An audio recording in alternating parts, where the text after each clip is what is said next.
December 17, 1944. A snow-covered field near Wereth, Belgium. 11 black American soldiers stood surrounded by SS troops. They'd fought for a country that segregated them, trained with inferior equipment under officers who expected them to fail, endured racism from their own army before ever facing the enemy. But when German forces overran the Ardennes that winter, these artillerymen of the 333rd Field Artillery Battalion had earned something grudging and undeniable: respect. Infantry units specifically requested their support. Their accuracy was legendary: 3 155mm rounds in 45 seconds when other crews needed 3 to 4 minutes for one.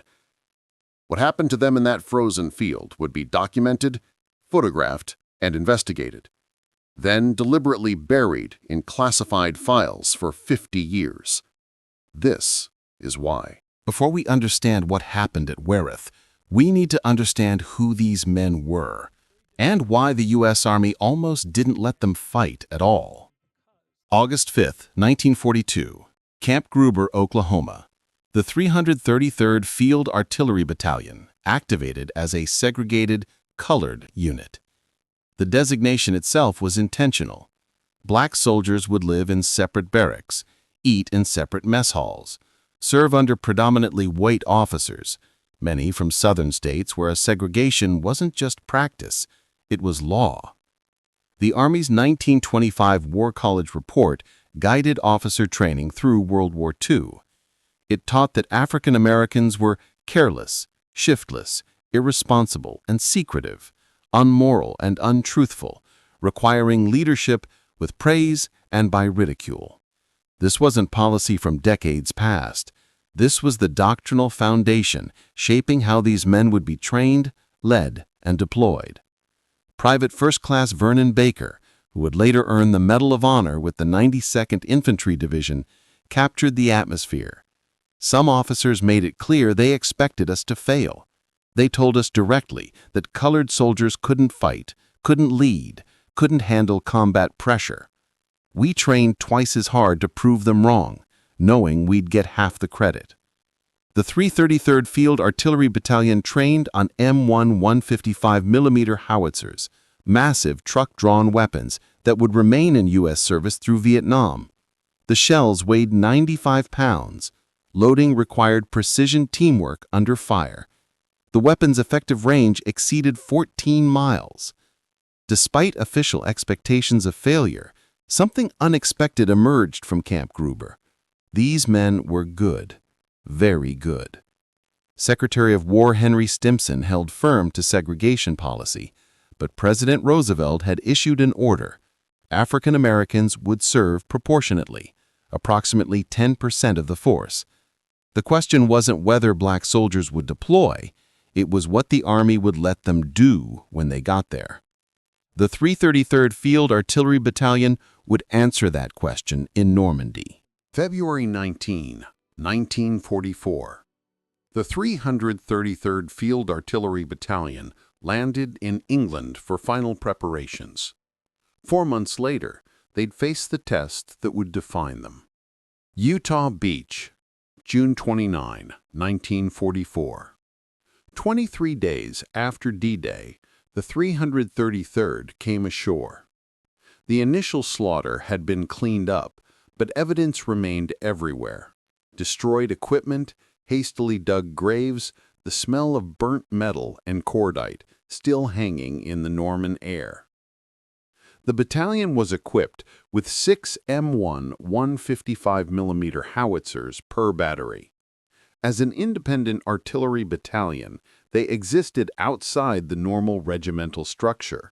This meant they could be assigned to support any unit within 8th Corps, the 2nd, 4th, or 8th Infantry Divisions, or the 82nd and 101st Airborne.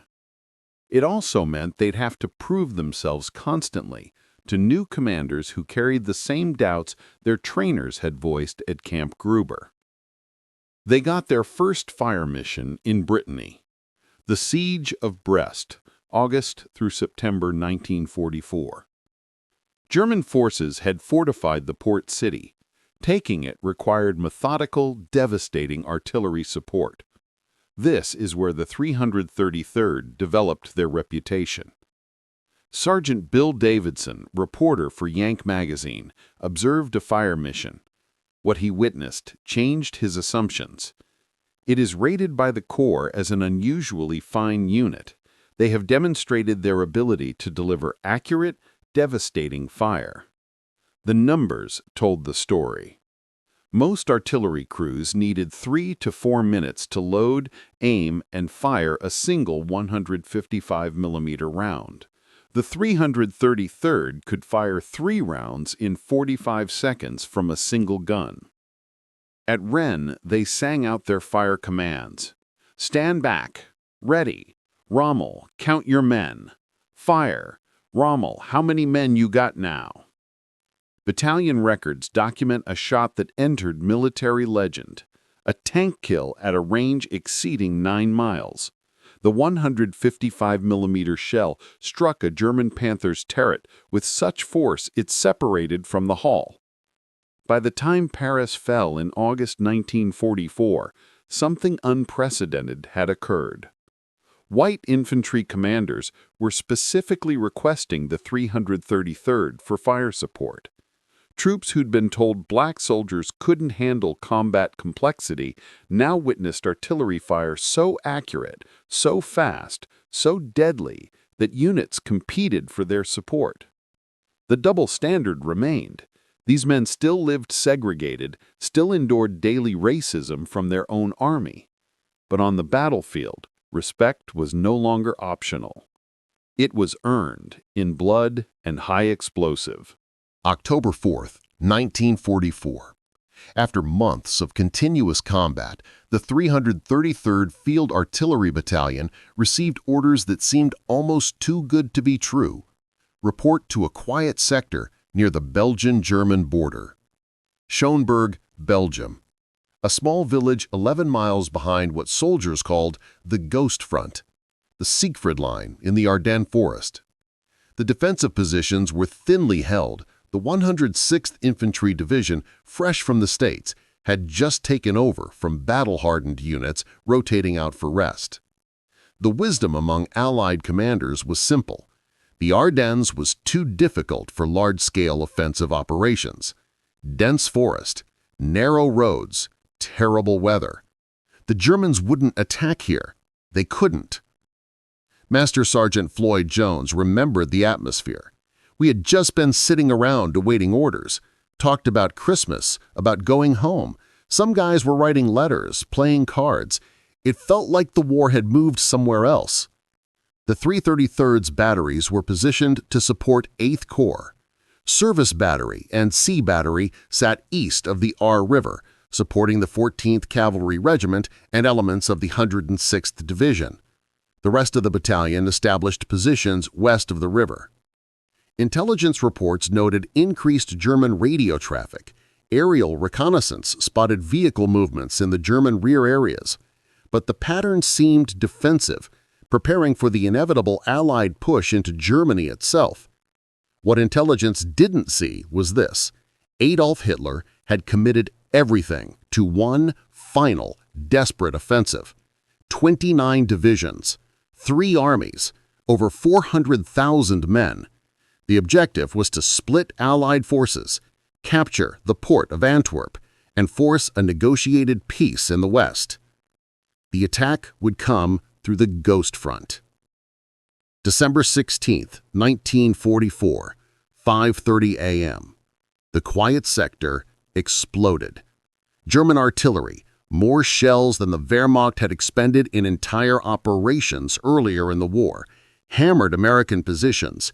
Screaming Mimes, the Nebelwerfer rockets, hit the treetops. The explosions sent spears of branches raining down on soldiers in their foxholes, killing men who'd taken cover from the blasts themselves. Behind the artillery came the Panzers, Tiger tanks, Panthers, elite SS divisions that had been held in reserve for this moment. They outnumbered the defenders 10 to 1. The Battle of the Bulge had begun. And the 333rd Field Artillery Battalion was about to pay a terrible price for holding the line. December 17, 1944. Morning. The German advance had shattered the 106th Infantry Division. Entire regiments were surrounded in the Schnee-Eifel, and the 333rd Field Artillery Battalion, positioned to support them, now faced annihilation. The 333rd's Service Battery and Sea Battery found themselves cut off. German forces had captured Schönberg and controlled the bridge across the Aar River, the only route to American lines at St. Vith. The battalion commander ordered an immediate displacement west, but 8th Corps Artillery Commander sent desperate clarification. Service Battery and Sea Battery must remain in position. The surrounded 106th Division needed covering fire to have any chance of withdrawal. It was a death sentence delivered in the language of military necessity. The artillerymen of the 333rd understood exactly what this meant. They'd fire until their ammunition ran out, or German armor rolled over their positions. Most likely, both. Battery C's guns roared continuously, hammering German assault columns, buying minutes for infantry trying to fall back. Service Battery prepared to move, knowing they'd have to fight through German-held Schönberg to reach St. Vith. By mid-morning, December 17th, Service Battery made their attempt. They drove directly into Schönberg. German small arms fire and 88mm guns opened up at point-blank range. Trucks exploded. Men died at their wheels. Others jumped into ditches, only to be captured as German infantry swept through. An American P-47 Thunderbolt, unable to distinguish friend from foe in the chaos, strafed the column. In the confusion of smoke, explosions, and friendly fire, some men escaped into the forest. 11 soldiers from different batteries found each other in the woods. They'd been trained to move toward friendly lines. They headed northwest, toward where they believed American forces still held. They walked for nearly 30 hours through deep snow, record-setting cold. One of them, Staff Sergeant Thomas Forte, was 28 years old from Mississippi. Private Curtis Adams, 32, from South Carolina. Corporal Major Bradley, 23, from Mississippi. Private George Davis, Jr., 22, from Alabama. Corporal Robert Green, 21, from Georgia. Private First Class James Leatherwood, 23, from Mississippi. Private Nathaniel Moss, 24, from Texas. Private First Class George Motton, 22, from Texas. Sergeant William Pritchett, 28, from Alabama. Technician 4th Grade James Stewart, 25, from West Virginia. Private First Class Dew Turner, 32, from Arkansas. Between the 11 of them, they had 2 rifles. They were cold, hungry, exhausted. Frostbite was setting in. But they'd made it nearly 10 miles without being captured. At 3 p.m., December 17th, they saw a small hamlet ahead. 9 houses. The first one belonged to the family named Langer. They knocked on the door. Matthias Langer was 41 years old. His wife, Maria, 40. They had 6 children, the oldest 14, the youngest just a toddler. When Matthias opened his door that frozen afternoon, 11 black American soldiers stood shivering on his doorstep. The decision Matthias Langer made in that moment was not simple. Wereth sat in a complicated region. This land had been German territory for hundreds of years until it was ceded to Belgium after World War I. The people spoke German. Many still considered themselves German, not Belgian. The Nazi occupation in 1940 had been welcomed by some villagers as liberation. When German forces returned in December 1944, pro-German sentiment remained strong among certain families. The Langer family did not share these sympathies. They'd hidden refugees fleeing Nazi persecution. They'd sheltered Belgian men avoiding German military conscription. Their neighbors knew this. The neighbors watched.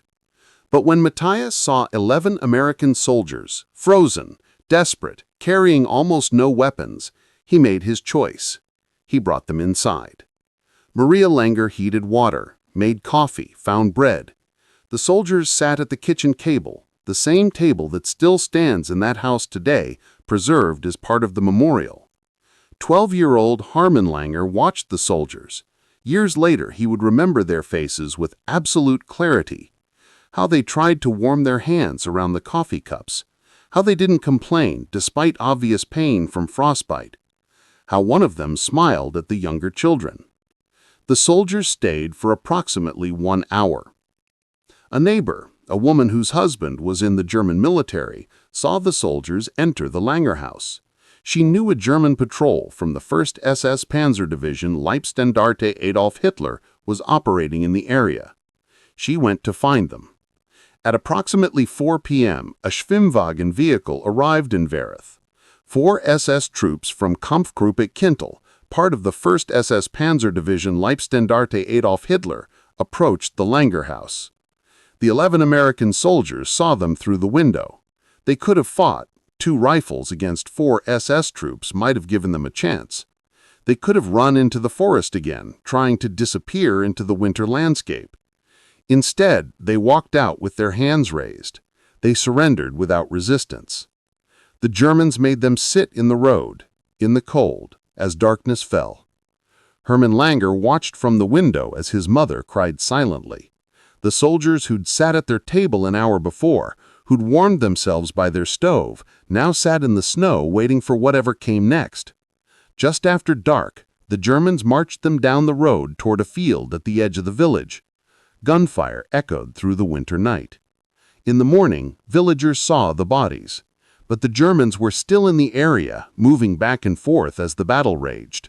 Nobody touched the dead Americans. Nobody reported what they'd seen. The snow fell and covered everything. 6 weeks later, the snow began to melt. The Americans had retaken the area. The Germans were in full retreat, and the residents of Wereth finally felt safe enough to speak. February 13, 1945. The Langer children led a patrol from the 99th Infantry Division to a field near their home.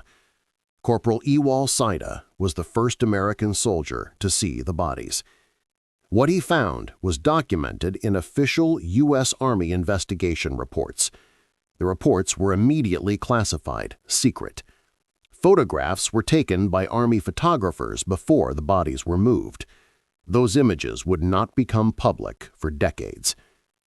The official report documented extreme torture. Skulls crushed from massive blunt force trauma, rifle butts driven into the backs of heads with such force that bone fragments were embedded in brain tissue. Multiple victims showed this injury pattern.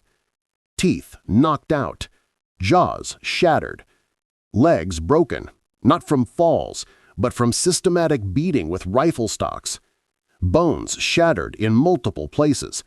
Some victims had injuries so severe they could not have crawled even if they'd survived the initial beating. Fingers cut off. Private First Class George Davis had 1 finger removed, likely to steal a ring. Staff Sergeant Thomas Forte had 4 fingers literally ripped from 1 hand. The violence required to tear fingers from the bone spoke to sadistic brutality beyond battlefield necessity. Bayonet wounds to the head and face. Multiple victims showed penetration wounds to eye sockets, bayonets driven through the eyes into the brain. This was not combat. This was torture. 1 soldier, the reports don't specify which, died clutching a field dressing, attempting to bandage a comrade's wounds. He was shot or bayoneted while trying to provide medical aid. Tire tracks across some bodies. They'd been run over by vehicles, possibly before death, possibly after. The same U.S. Army investigators who documented Wereth had just 1 month earlier investigated another massacre, December 17, 1944, the exact same day as Wereth, the Malmedy Massacre. 84 American prisoners of war shot by the same 1st SS Panzer Division at Bognes Crossroads, 5 miles from Wereth. Malmedy made worldwide headlines immediately. Investigation began within hours of discovery, testimonies collected, evidence preserved. 16 months of intensive prosecution followed. May through July 1946, 74 SS soldiers faced trial at Dachau. All 73 convicted, 43 death sentences, 22 life imprisonment terms. The conviction rate? 100%. When defense attorneys claimed torture had coerced confessions, the allegations generated congressional hearings. Senator Joseph McCarthy championed the defendants. By 1956, all had been released. No death sentences carried out. But the point was made: the massacre of white American soldiers triggered immediate, comprehensive, high-priority prosecution. Wereth. Investigation opened February 1945. Classified, secret. 2 years of minimal effort. Colonel Burton Ellis closed the files in February 1947 with notation, "No positive identification of the murderers could be found, that is, no unit patches, vehicle numbers, etc. 0 defendants charged, 0 tried, 0 convicted." The case was marked top secret and buried in National Archives files.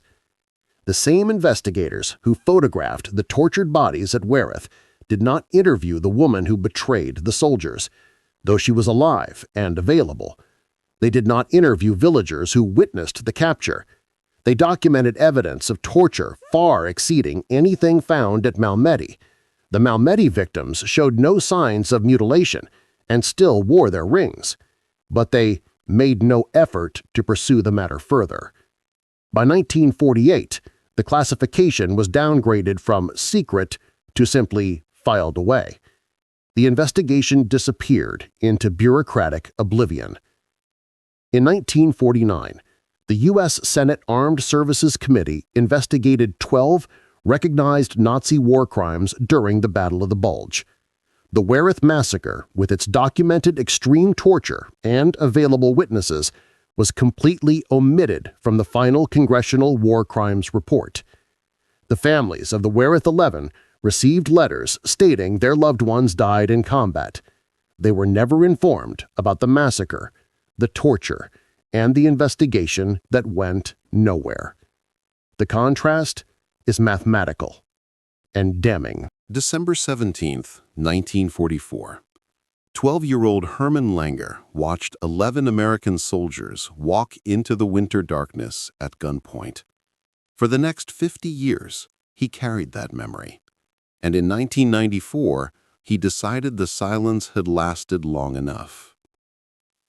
Herman Langer had tracked down the names of the 11 soldiers: Curtis Adams, Major Bradley, George Davis Jr., Thomas Forte, Robert Greene, James Leatherwood, Nathaniel Moss, George Moten, William Pritchett, James Stewart, Dew Turner.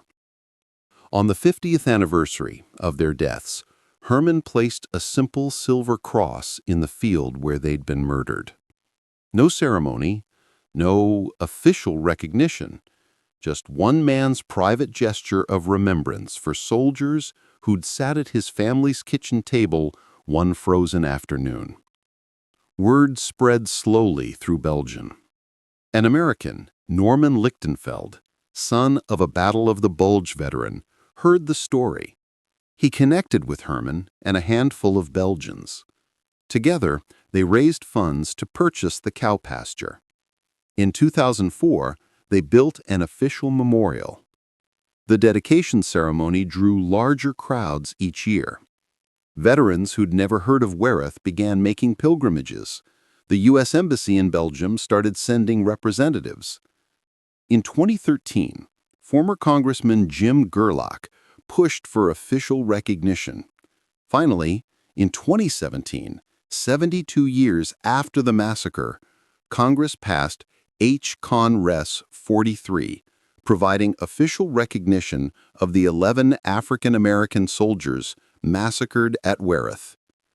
The resolution revised the 1949 War Crimes Report to include their story. 7 of the Wereth 11 are buried at Henry Chappell American Cemetery in Belgium. Private Curtis Adams, Plot C, Row 11, Grave 41. Private George Davis, Jr., Plot D, Row 10, Grave 61. Staff Sergeant Thomas Forte, Plot C, Row 11, Grave 55. Private Nathaniel Moss, Plot F, Row 10, Grave 8.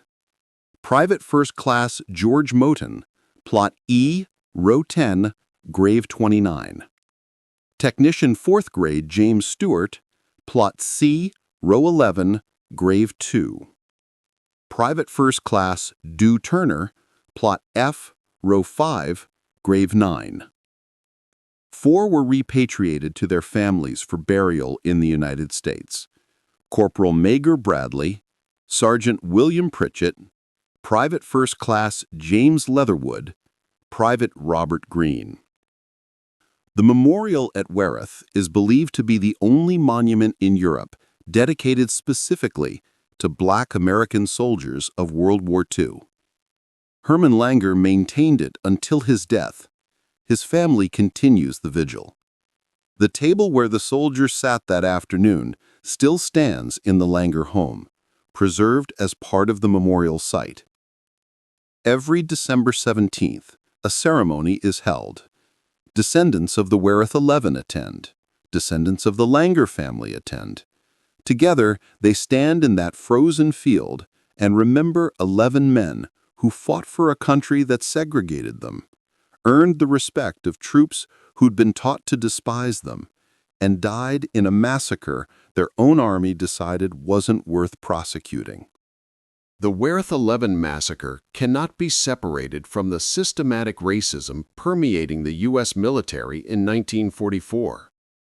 African American soldiers fought what they called the Double V campaign: victory over fascism abroad and racism at home. They faced both enemies simultaneously, often finding the latter more intractable. Every black soldier in 1944 served in racially segregated units commanded by white officers. This wasn't circumstantial, it was official policy enforced by Secretary of War Henry Stimson. The 1925 Army War College report, The Use of Negro Manpower in War, which guided officer training through World War II, taught that African Americans were inferior soldiers, requiring leadership with praise and by ridicule. Despite Roosevelt's directive that African Americans serve proportionally, approximately 10% of the force, they were systematically excluded from combat roles. The vast majority were relegated to the Quartermaster Corps, burial details, ammunition handling, construction, and the Red Ball Express trucking operations. The 333rd Field Artillery Battalion existed in a gray zone, technically support rather than frontline infantry, allowing the Army to use black soldiers' technical skills while maintaining racial separation. When the Wereth investigation failed, it wasn't bureaucratic incompetence, it was policy expressing itself through inaction. The same army that prosecuted white soldiers' murders with worldwide publicity chose not to pursue justice for 11 black soldiers whose torture exceeded anything documented at Malmedy. The National WW2 Museum states it plainly. The same U.S. Army investigators who uncovered the atrocity at Malmedy also recovered the full details of what happened at Wereth, including the fact that, unlike the white victims at Malmedy, the black men who died there had been brutally tortured. But the investigators made no effort to pursue the matter further. Historians are unanimous about the disparity. The investigation's failure wasn't about evidence, it was about whose lives the Army considered worth defending even after death. Curtis Adams was 32 years old. Major Bradley was 23. George Davis Jr. was 22. Thomas Forte was 28.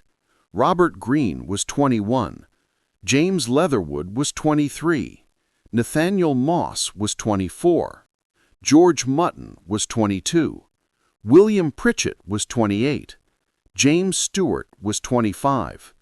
Jew Turner was 32. They came from South Carolina, Mississippi, Alabama, Texas, Georgia, West Virginia, Arkansas. They grew up under Jim Crow laws. They joined an army that segregated them. They trained twice as hard for half the recognition. They fought with skill and courage that forced respect from commanders who'd been taught they were incapable of both. And when they died, tortured, mutilated, executed after surrender, their own army decided their murders weren't worth prosecuting. For 50 years, America buried this story as thoroughly as the December snow buried those 11 bodies. But Herman Langer wouldn't forget. And now, neither can we. The Wereth 11 Memorial stands in that Belgian field as testament to both the courage of the men who died there and the racism that tried to erase their sacrifice from history. Time will not dim the glory of their deeds.